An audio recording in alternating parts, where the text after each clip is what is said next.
मराठी लघुलेखन 80 शब्द प्रति minute 5 second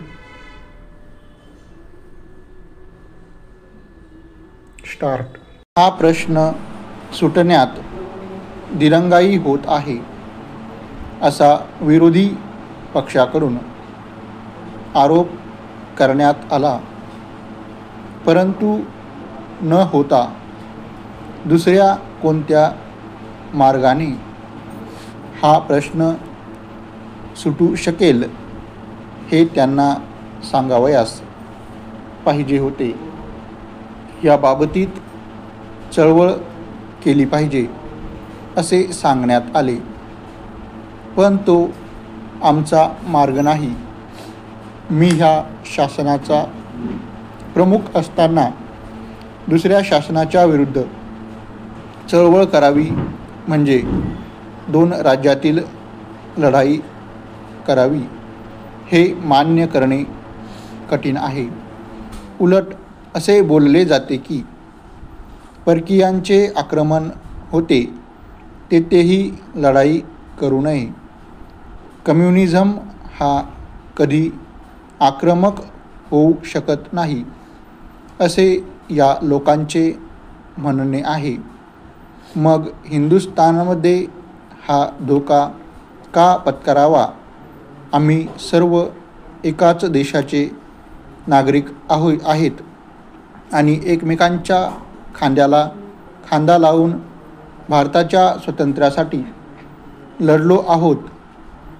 त्यांच्यात आणि आमच्यात एका प्रश्नाबद्दल मतभेद आहे, त्या बाबतीत ते विचार करण्यास प्रथम तयार नव्हते, पण आता ते विचार करण्यास तयार झाले आहेत। तेव्हा त्यांची प्रक्रिया उत्तेजित करण्याऐवजी दिरंगाई करा किंवा लढा करा हे म्हणणे बरोबर होणार नाही। मला बेळगावहून काही माणसांची आजही रागाची पत्रे येतात।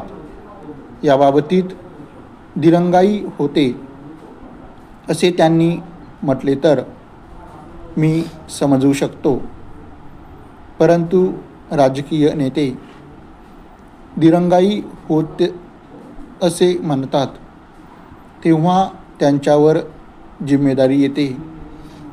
हा जो प्रश्न आहे तो दोन राज्यांमधील प्रश्न आहे।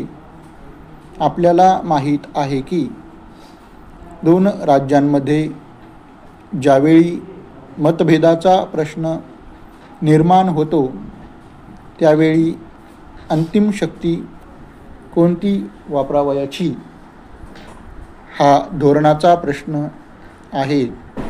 त्यासाठी काहीतरी तत्त्व निश्चित केले पाहिजे। आम्हीच फक्त तत्त्वाने काम करतो आणि तत्त्वाने वागण्याचे काम दुसऱ्या बाजूने होत नाही असे म्हणावयास काही हरकत नाही।